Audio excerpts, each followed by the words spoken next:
if my words did glow with the gold of sunshine, and my tunes were played on the harp unstrung, would you hear my voice come through the music? Would you hold it near as it were your own? It's a hand-me-down. Everybody, the thoughts are broken. Perhaps they're better left unsung. I don't know. Don't really care. Let there be songs to fill the air. Ripple in still water when there is no pebble tossed, no wind to blow. Reach out your hand. If your cup be empty, if your cup is full, maybe again let it be known. There is a fountain that was not made by the hands of man. There is a road, no simple highway between the dawn and the dark of night. And if you go, no one may follow. That path is for your steps alone. Ripple in still water when there is no pebble tossed, no wind to blow. You choose to leave must follow, but if you fall alone. If you should stand, then who's to guide you? If I knew the way, I would take you home. La da da da, la da da da da,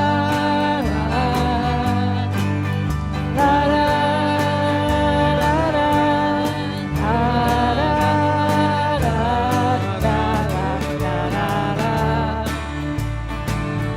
la da da da da. If I knew the way, I would take you home. Oh yeah. I guarantee we're the only spiritual community playing the Grateful Dead this morning. So. Maybe the other Jubilee up in Asheville, they might be doing it. I don't know. But they're the only ones I can think of. But welcome again, everybody, to joining us on this Easter morning. We are so glad that you are here with us. We are continuing our VIA Transformativa theme of Barriers Be Gone. A Course in Miracles says our task in this life is not to search for love, but to tear down all of the barriers that we have built up against it. And so we're exploring some of those barriers this quarter and how we can remove them. And if you're out there, or even if you're in the room and you would like a bulletin on your device, you're welcome to go to jubileecircle.com, and there on the front page you will find a link for today's bulletin, and you'll have all the readings and the lyrics and everything you need to follow along this morning. So we're thankful that you're joining us wherever you are this morning. So happy Easter. Happy Easter. A Course in Miracles says The resurrection is the denial of death, being the assertion of life. Thus is all the thinking of the world reversed entirely. Life is now recognized as salvation, and pain and misery of any kind perceived as hell. Love is no longer feared, but gladly welcomed. Idols have disappeared, and the remembrance of God shines unimpeded across the world. Christ's face is seen in every living thing, and nothing is held in darkness apart from the light of forgiveness. There is no sorrow still upon the earth. The joy of heaven has come upon it. That is the meaning of Easter. Today and every day, jubilants, the Holy beckons us from the tomb of our ego to deny the death that it offers us, to reverse its selfish ways of thinking and being in the world, to deny the hatred that it offers disguised as love, to step out of the pain and misery that its kind of thinking brings to us. So on this glorious morning and every morning, the idols of this world disappear and God's love shines across the world. And if we, jubilants, live in this resurrected state, we will see the world differently. We will see the face of the holy in every living thing. We will be able to see through the ego's sorrow and know that heaven is in this moment. And if we're willing to roll away the stone of the ego, we can step into it. This jubilance is our purpose in life, to overcome the ego's tomb, to emerge as the people that we truly are, truly alive in the world. And we can live a resurrected day life every day by removing all the barriers to love that we have created and become those clear channels of extension of God's love into the world. And that's the kind of resurrected living that ought to make you say, "Oh yeah." Oh yeah. Please rise as you're able. And we begin every celebration in the same fashion. We remember the four elements, the air and the water and the earth and the fire. And we burn black sage as a reminder to set our intentions for ourselves, for our personal lives, our intention of peace of mind and joy. And we also set our intention for the world to enjoy that peace, that love, and that joy in all times. And we orient ourselves in this sacred time and space by calling the four directions. So I invite you to turn and face the east. As this day begins, Holy One, we give deep thanks just for simply being alive, for the ability in this moment to breathe deeply.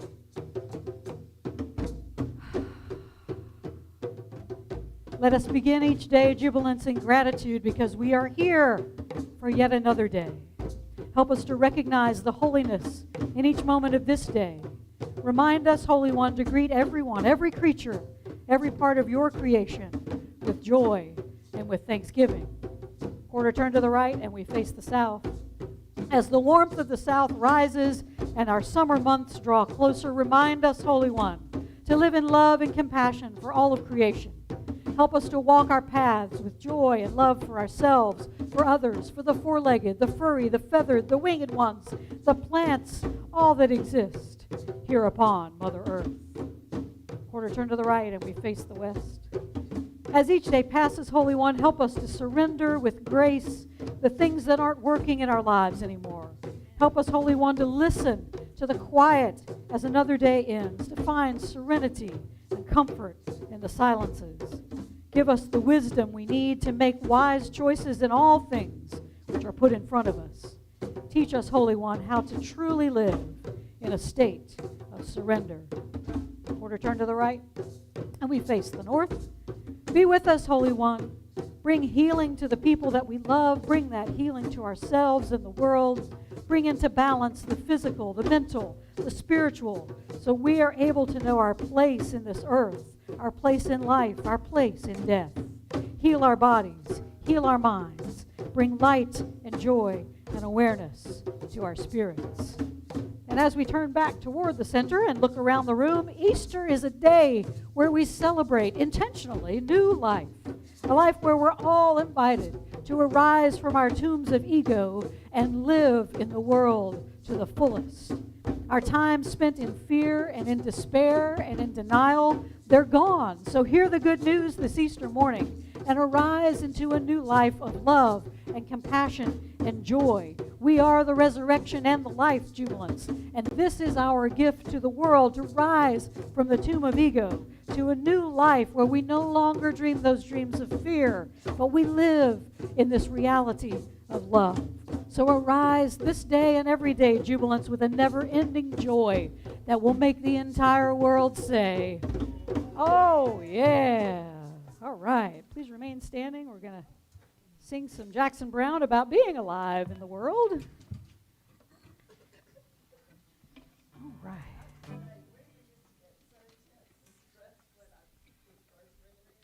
Yeah.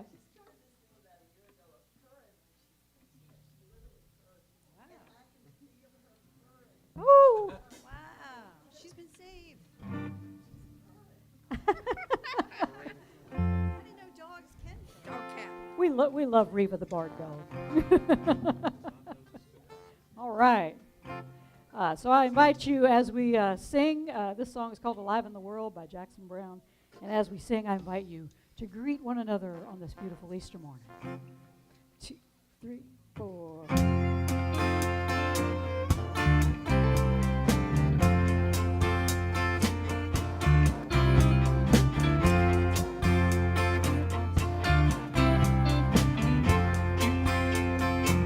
I want to live in the world, not inside my head. I want to live in the world. I want to stand and be counted. With the hopeful and the willing, with the open and the strong, with the voices in the darkness, fashioning daylight out of song, and the millions of lovers alive in the world.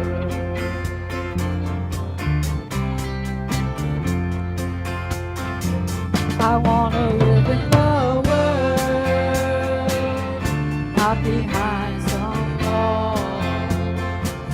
I want to live in the world where I will hear if another voice calls to the prisoner inside me, to the captive of my doubts, who among his fantasies harbors the dream of breaking out and taking his chances alive in the world.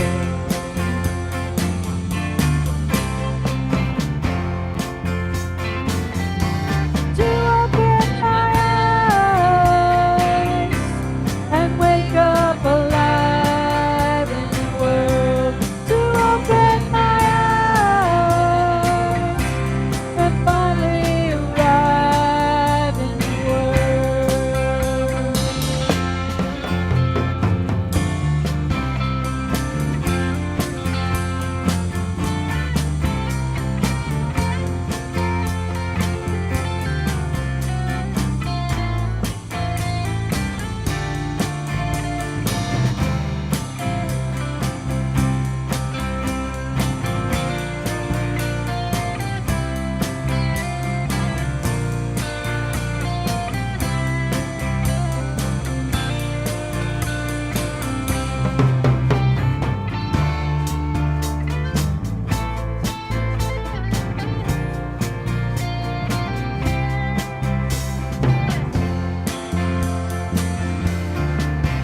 With its beauty and its cruelty, with its heartbreak and its joy, with it constantly giving birth to life and to forces that destroy, and the infinite power of change alive in the world.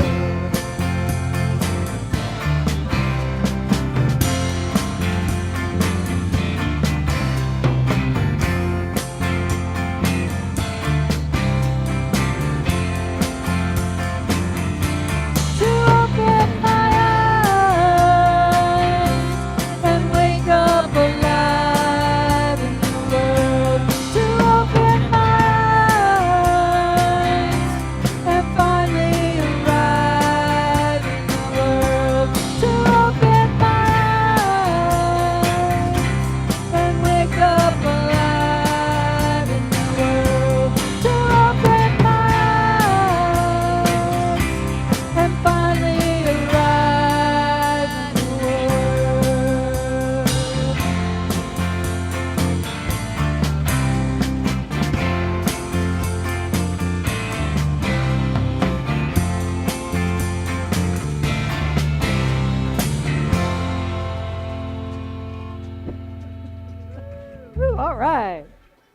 everybody.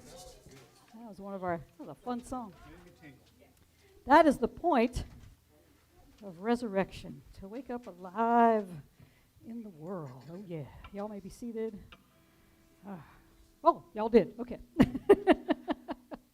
Everybody knows the drill these days. All right, so welcome everybody again to Jubilee Circle, and to those who are visiting. We do have one special visitor.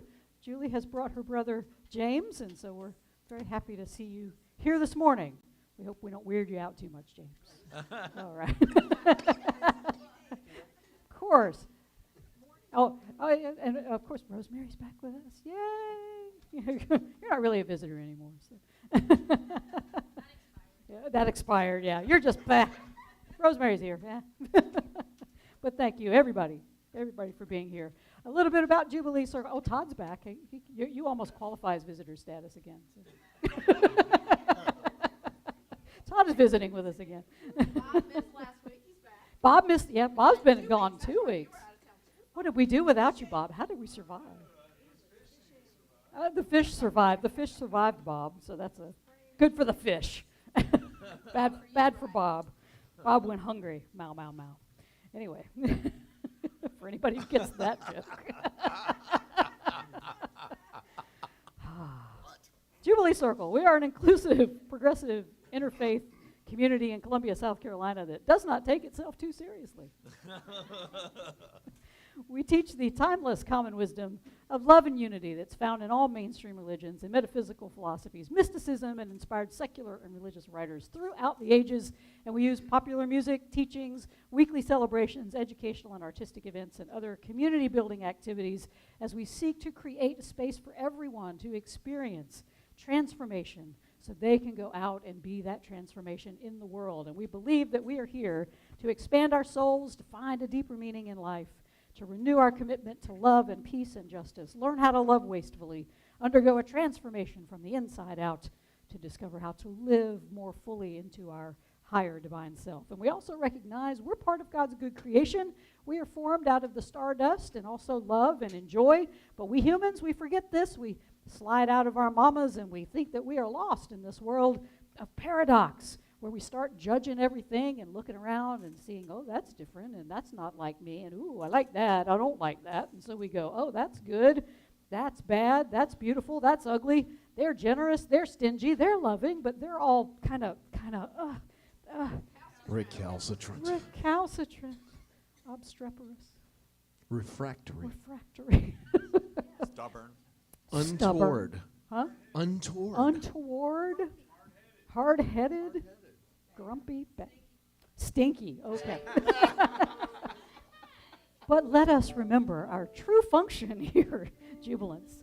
It is to continually remember that we have never lost our true home of unity. We may have bumped our heads in this world and we see everything, but it's all an illusion, and we're all still one in spirit with our Creator. Oh, yeah. And you know what we talked about in that little spiel, we talk about all the educational type things. If you look in your bulletin, and if you look online at the bulletin, our things that are coming up, it used to be about that long, and now it's about that long. We got lots of great stuff coming up here in this month and in next month. So we've got lots of things going on. So let's see, next week we are going to we're not celebrating Easter, but we are going to have music from REM, and we're going to explore the barrier of happiness. So that's next week. And also next week, after celebration, Dr. Philip Michaels is going to join us for a potluck. And so we invite you to stay after the celebration. If you can't make it to the celebration and you just want to come and hear Dr. Michaels, please do that as well. There will be plenty of food for everyone. So bring stuff if you can. If you can't, please just come and hear Dr. Michaels. He's going to give a talk called God's Gift of Consciousness. And he says that consciousness is available to us all the time, anywhere, and we are the only ones who can prevent ourselves from living in that consciousness. So we're going to talk about, again, how we build these barriers and how we can break them down. So come for that. Come Sunday. It's going to be like Black Church. We're going to stay here all day, but there's going to be food, just like. So come on. We're going to be here all day. It's going to be great. Coming up this coming Friday, April 22nd, This is part of the educational piece that folks had asked for when we were doing our town hall conversations, and folks wanted to learn about other faith traditions. And so this Friday, this is going to be our first in our series of interfaith conversations that we're going to do on the third Friday of each month. And Holly Emor from Cherry Hill Seminary will be with us to discuss paganism. And again, there will be food. So Jubilee will provide the main dishes, but if you want to bring side dishes, desserts, drinks, that's great. And we'll also live stream this conversation and record it so we can have it available on our YouTube channel for anyone who wants to watch it later. Of course, you'll be here, and then it was so good you want to watch it again, right? Right. Okay.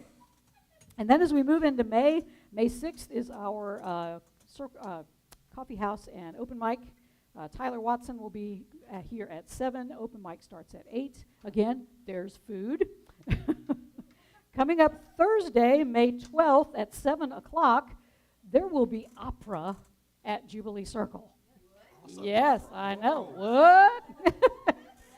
We're going to host the Columbia Operatic Laboratory. They're going to do their show called The Impresario, which is an English adaptation of The Impresario, and they've sort of rewritten it, and it takes place in Columbia, South Carolina. So it's going to be an interesting show from the Columbia Operatic Laboratory. And if you haven't seen their shows, they're fun.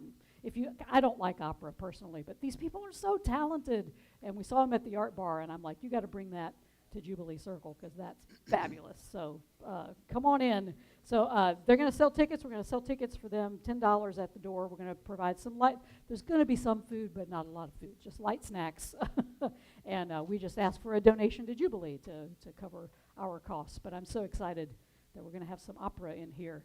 And the other exciting thing is Friday, May 13th at 6:30, Improverts returns. Yay. Woo! So if you've ever wanted to star in the classic comedy improv show, Whose Line Is It Anyway?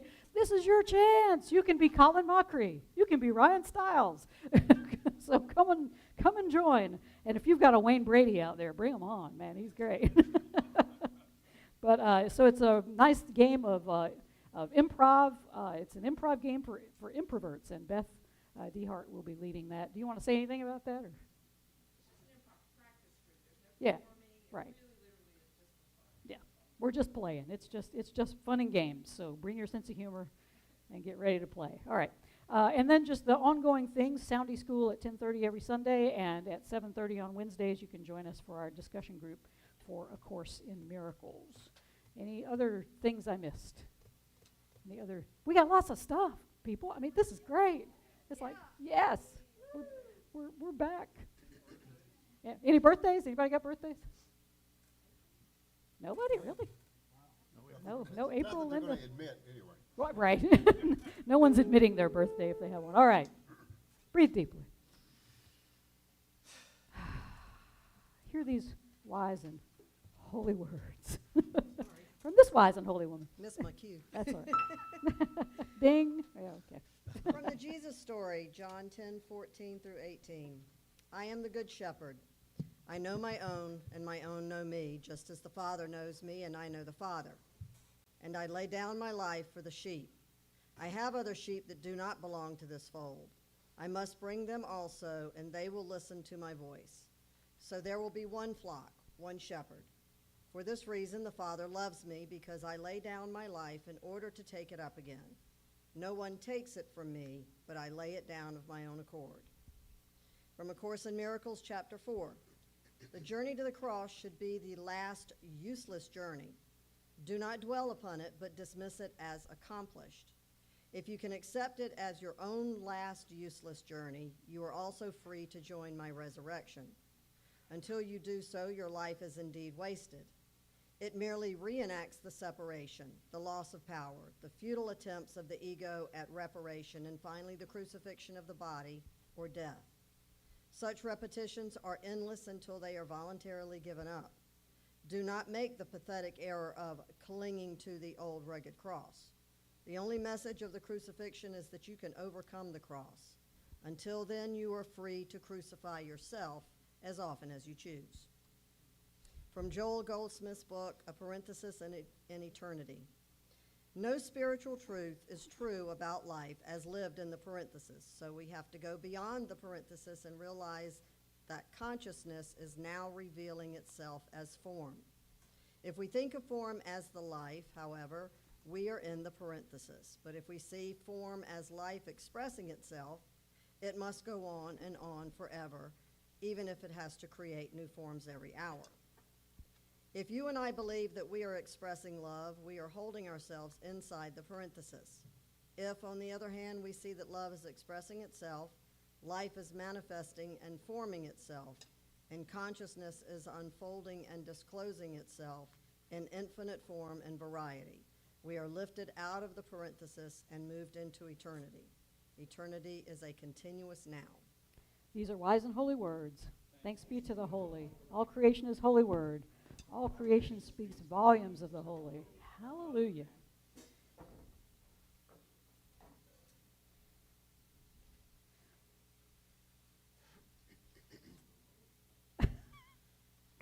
Bob just said, let's go bowling.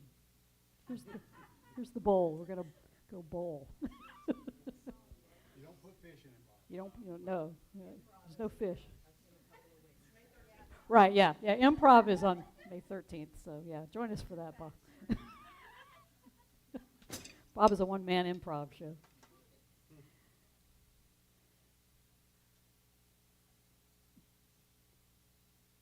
Easter is about eternity. Easter is about escaping the parentheses. Because we are like Jesus. What Jesus came to teach was that we are eternal beings. And when we are born, a parenthesis opens in eternity, and we live inside that parenthesis, and then our bodies die, and that parenthesis closes.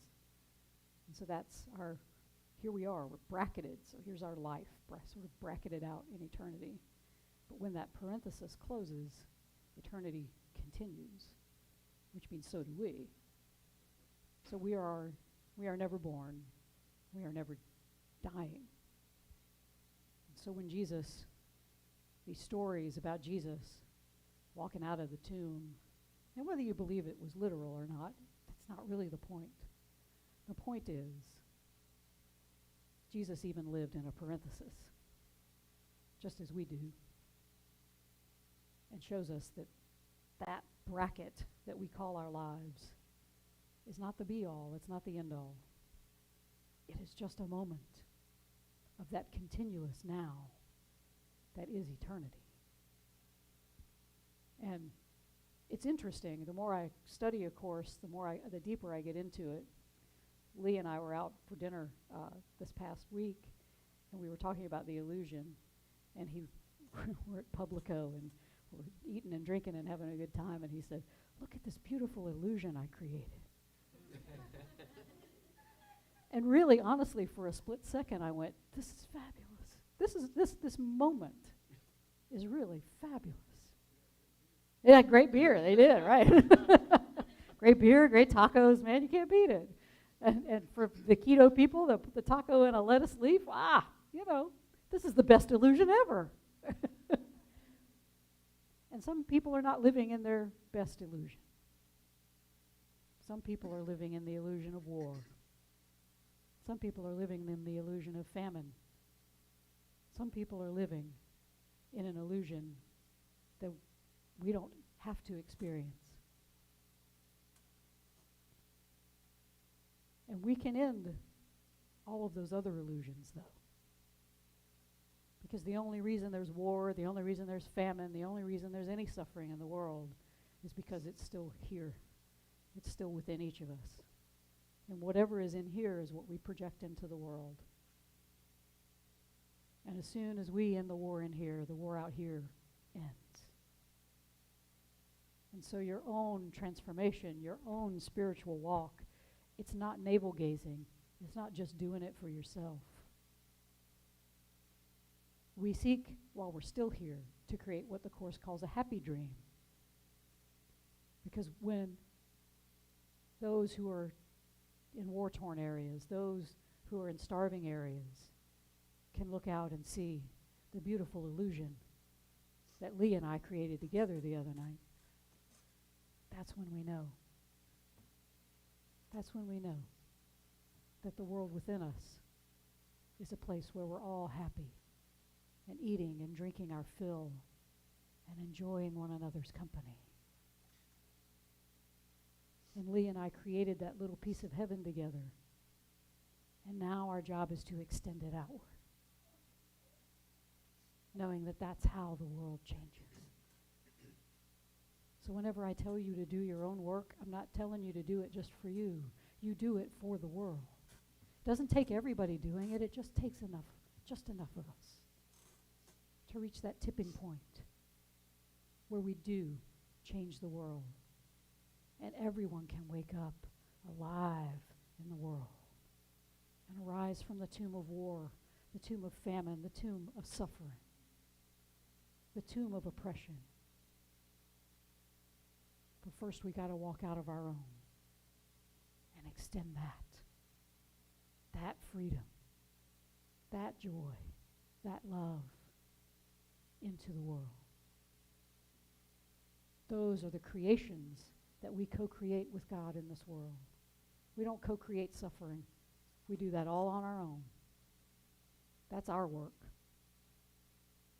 And if we want to stop doing that work, it begins within.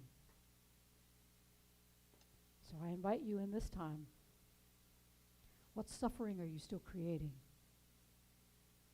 You'll know it because you feel it. Work on your own suffering and end the suffering of the world.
Breathe deeply.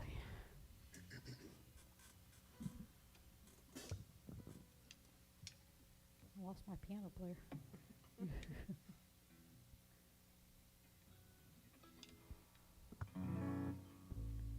All right. Our song this morning comes from singer and songwriter Keb Mo. This song is called Infinite Eyes, and it comes from his 2001 release, Big Wide Grin. What Jess always has, a big wide grin. 1, 2.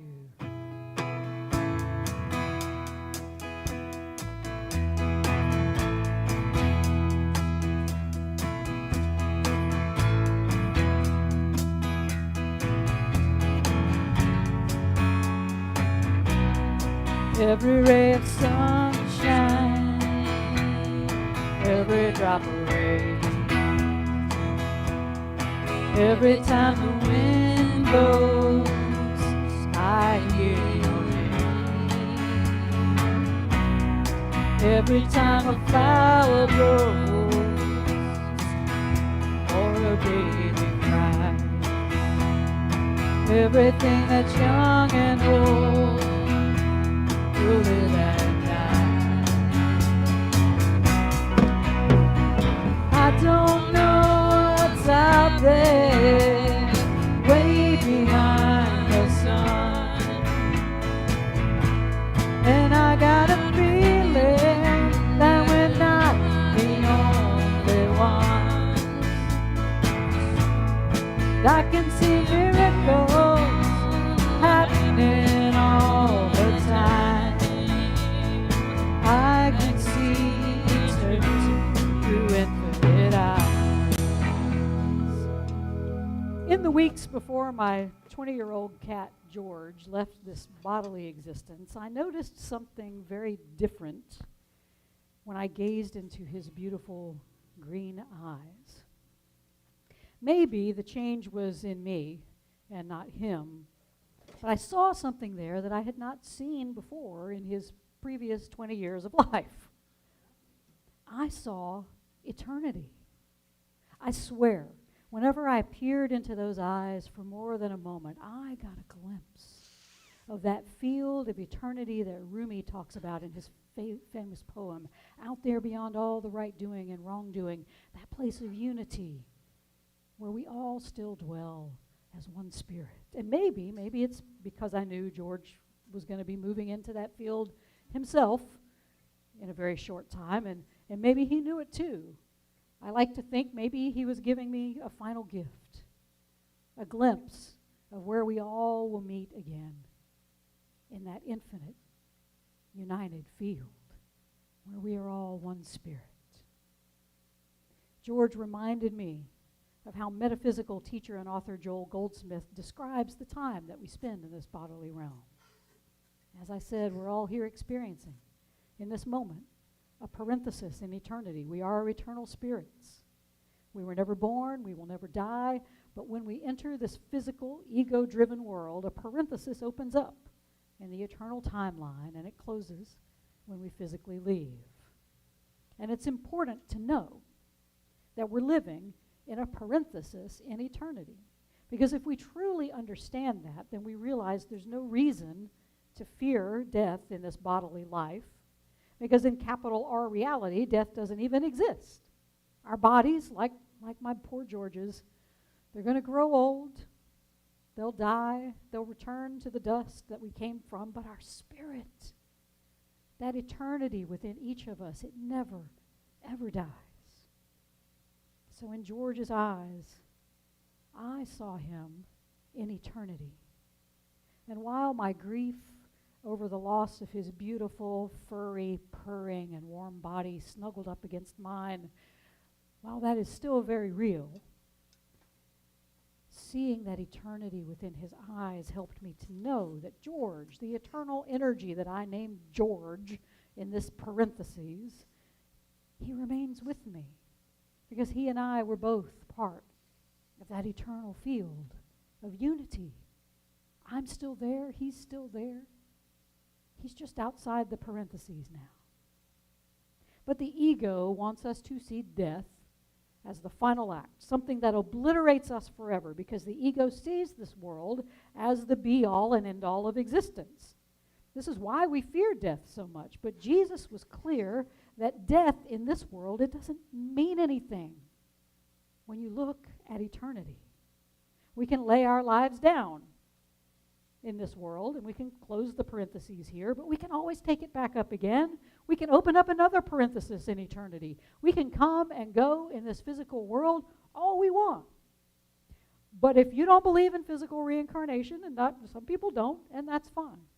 But there is another way to look at Jesus' words and dispel what may even be a bigger fear within our own heart and mind, a bigger fear than physical death, and that is the fear of dying to all the ways that the ego seeks to limit us and shame us and threatens to bring suffering and despair into our world while we are in these particular set of parentheses. Why else, if you Google it, number one fear of human beings, why else would our number one fear in this bodily life be what? No, it's not. Being forgotten. Public speaking. Yeah, public speaking. That is our number one fear, is public speaking. Because you know why? Do you know why? Because the ego tells us that the worst kind of possible death that we can face in this world is death of status, death of respect, death of recognition, death of shame or blame or guilt falling on us. And if we stand up and speak to other people, we open ourselves up to all of that. Everybody in this room is judging me in some way. I hope it's nice. But I don't know. And I'll never know, exactly. I mean, unless thank Beth for that. I never would have picked this shirt for myself. It's peachy, because I'm a peachy kind of person. But anyway, on this plane of existence, the only death that really scares us are the many deaths that our ego can experience. The protection of our ego is what leads us to the many, many emotional crucifixions that we undergo. And the fear of ego's death is one of our biggest barriers to allowing the love of the holy to become how we truly live in this world. And for people who don't think that A Course in Miracles has a sense of humor, I'm telling you, during our Course in Miracles discussion groups, we read and we laugh because the Course is funny. And today's reading ends with a punchline. It really does, because it's talking about don't make the pathetic error of clinging to the old rugged cross. The only message of the crucifixion is that you can overcome the cross. And it says, until then, you are free to crucify yourself as often as you choose.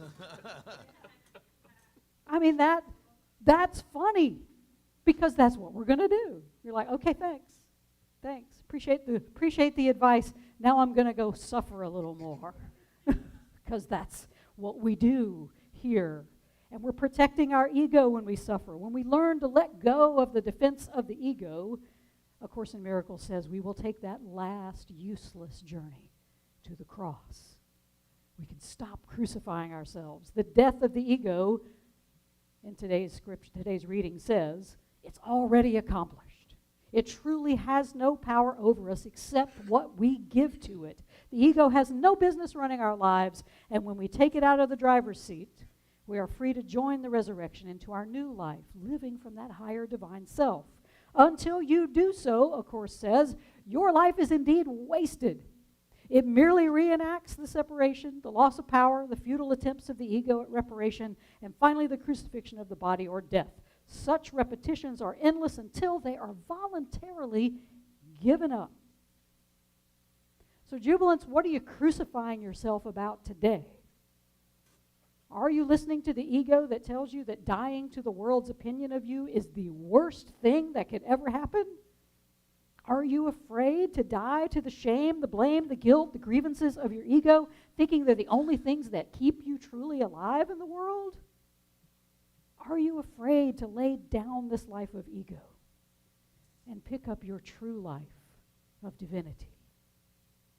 If you are, I invite you to gaze deeply into George's infinite eyes for a moment, or into the eyes of any animal, because that's the beauty of George and all of my animals.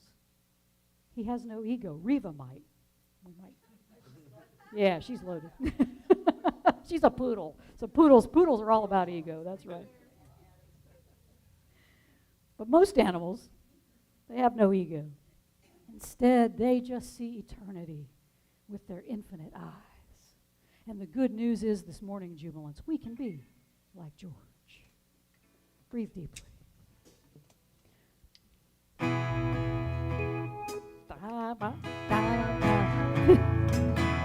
gotta remember the tune.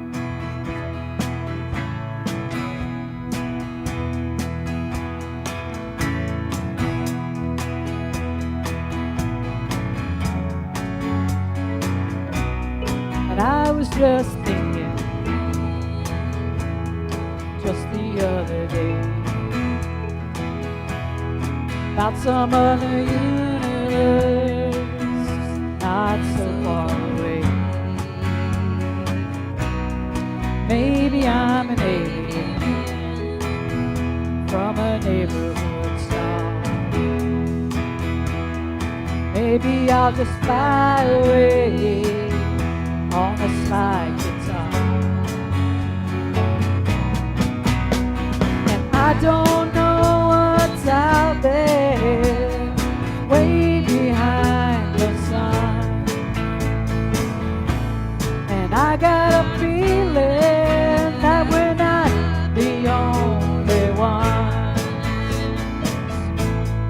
I can see miracles happening all the time. I can see eternity to infinite eyes. The very best way to be like George or any other animal, maybe other than Reva, and like Cece here, it's to live as fully in the present moment as you can. Animals have no egos. They don't sit around wondering if someone likes them. If you are my dog Pax, you assume everybody likes you. Animals don't hold grudges. Even the most abused of animals can regain trust in humans that show them affection and care. To be like George, to be able to see eternity through infinite eyes, is to live fully here in this moment until our body dies. This is why I think so many people were attracted to Jesus in his day, because I think when they looked into Jesus' eyes, they saw eternity. The eyes of their religious leaders revealed only judgment and grievance. But Jesus was different. He looked beyond the fear. He looked beyond judgment. He looked beyond grievance and shame in this physical world, and he saw the eternity in everyone's eyes around him.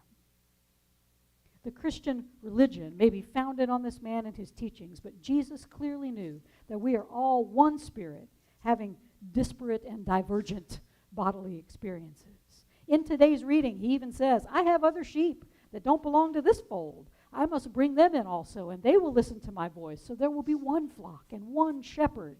It is, he says, for this reason, to remind us that we're all one flock with one shepherd, no matter which flock or fold we find ourselves in the moment, that he laid down his life, both physically and egoically, to prove that this ego-powered world has no true power over us.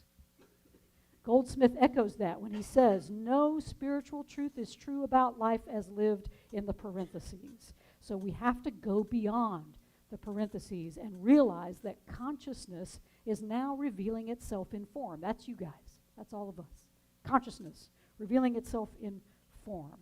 If we think of form as the life, however, we're in parentheses. So if we think of this form, this is me and this is my life, and it's the only one I got, and I got to defend it from everybody else, then we're still in the parentheses.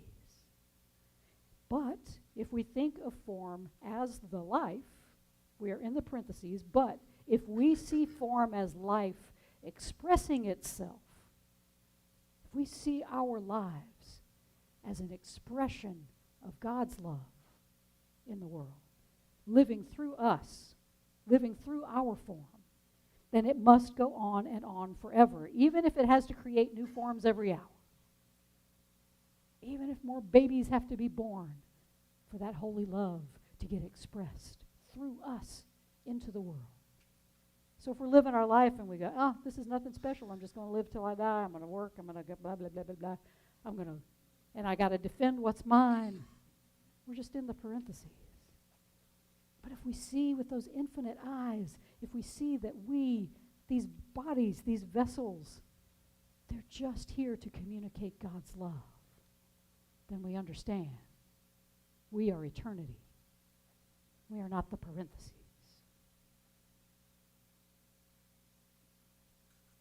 Whenever we think of the forms around us as holding the meaning of life, we are stuck in the ego. Whenever we see those forms around us, though, as expressions of divine love, walking around in suits of flesh, then we see outside the parentheses. Then we see eternity with infinite eyes, because eternity, Goldsmith says, is a continuous now. But you may be thinking, what if my experience of now is painful? Well, of course, that's part of our fear of death. And it's why because that death becomes a barrier, because we think if we get all spiritual and we live in our higher divine self, it's all going to be puppies and rainbows and unicorns, and we're not going to experience pain anymore. And George would tell you that you are wrong. In his last days, George was in terrible pain. He would experience episodes where all he could do was just lie down, and he appeared to be near death, and about a half an hour or so would pass, and he'd spring back up to life, unsteady on his feet, but he'd eat and enjoy the world again. So pain, jubilance, it is a part of this bodily life. It always will be, until we lay this body down and close this particular parentheses. And Jesus didn't flee from that pain. He welcomed it, not as someone who sacrificed to save us from our sins, but as a way to show us that death has no power in this world.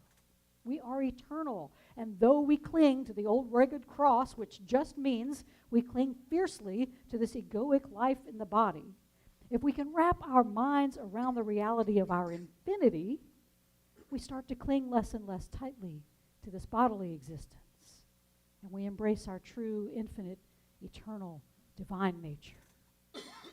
So I invite you, jubilants, to use your pain. It's here to teach you something. Use your tragedies, use your suffering as a bell of mindfulness to return to the present moment, to see this world for what it is, a parenthesis in eternity. This physical, ego-ruled world is not the be-all and end-all. We are eternal beings, and we're just trying to cram ourselves into this world that isn't really a fit for us.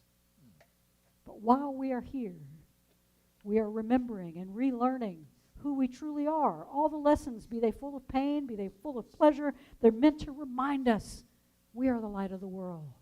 Our bodies are to be used in that way to communicate life and love. We're all teachers of God, which means that we should be about the business of teaching love and joy and peace and compassion in everything we say, everything we think, everything we do. Be careful, though. The ego, it's a little wily thing.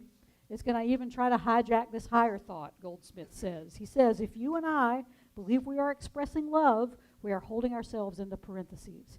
If we think we can love the world, you're just in the parentheses. If, on the other hand, we see that love is expressing itself through us, life is manifesting and forming itself, and consciousness is unfolding and disclosing itself in infinite form and variety, then we are lifted out of the parenthesis and moved into eternity.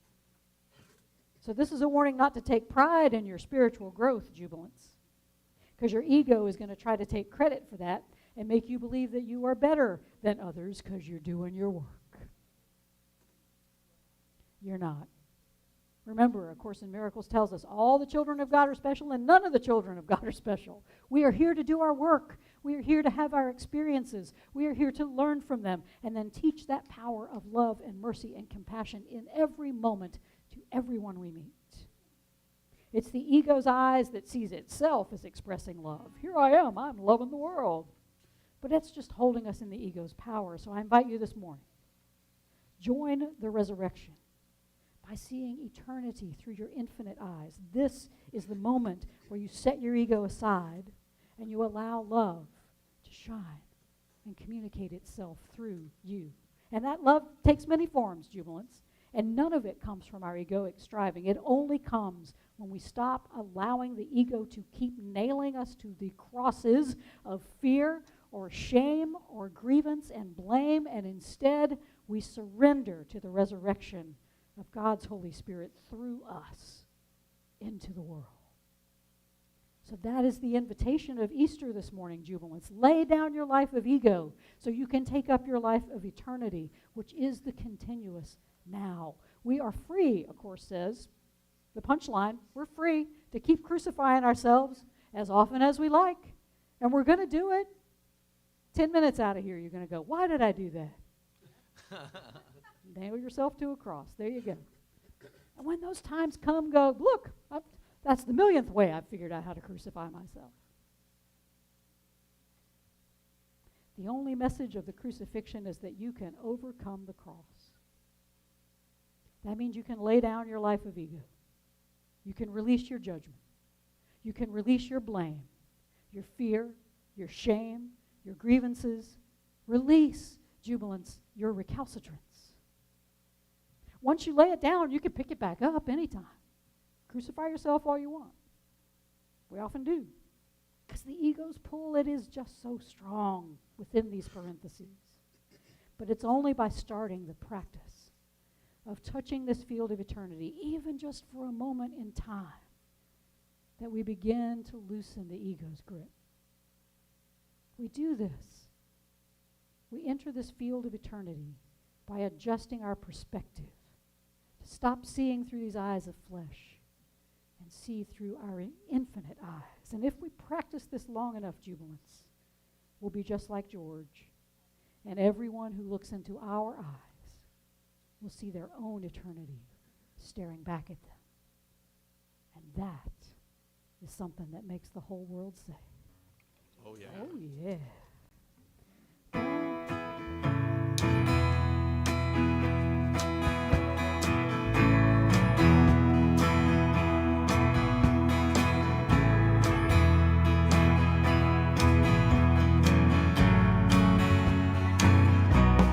And I was just thinking, just the other day, about some other universe, not so far away. Maybe I'm an alien from a neighborhood star. Maybe I'll just fly away on a slide guitar. And I don't know what's out there, way behind the sun. And I got a feeling that we're not the only ones. I can see miracles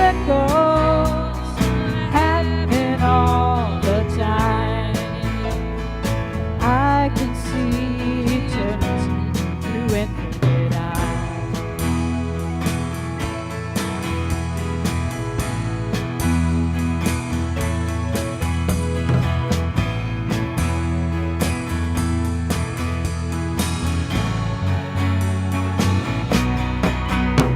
And I don't know what's out there, way behind the sun. And I got a feeling that we're not the only ones. I can see miracles happening all the time. I can see eternity through infinite eyes.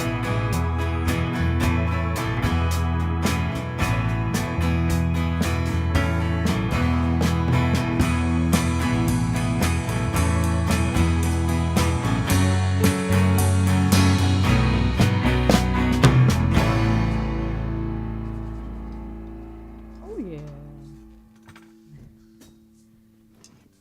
All right. Drummer has the last word.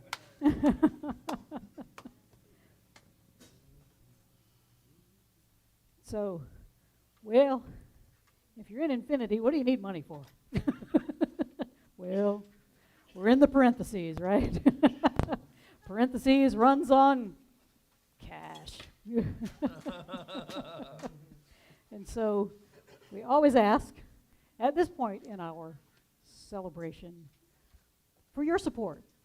And your support means everything in the world to us because it helps us. It helps us as we go through these parentheses together. It helps us to be there for one another. It helps us to create community. It helps us to keep the building and the lights on. And it helps us in our own journeys of transformation as we transform within ourselves and go out into the world and transform the world. And we have all of these great events and things planned in these next couple of months, and we've got other stuff in the works as June and the summer comes. So it is your support that has kept us able to do this. So we can learn about paganism. We've got, in June, we're going to learn about Baha'i. It just went right out of my head.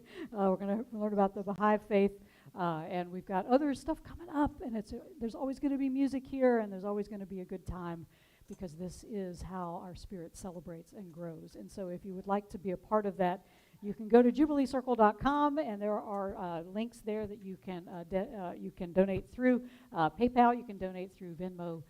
You can always write an old-fashioned check and send it to Post Office Box 4611, Columbia, South Carolina. And we are wonderfully blessed to have our supporters who have taken us through COVID and beyond. So things are going well here at Jubilee Circle, and the reason it is because all of you have been a great support to this ministry as we go through Columbia and around the world via our broadcasts. And we thank Jim Mounts for that, and Lee McEachern is being trained as the backup over there, so we're happy for all of that.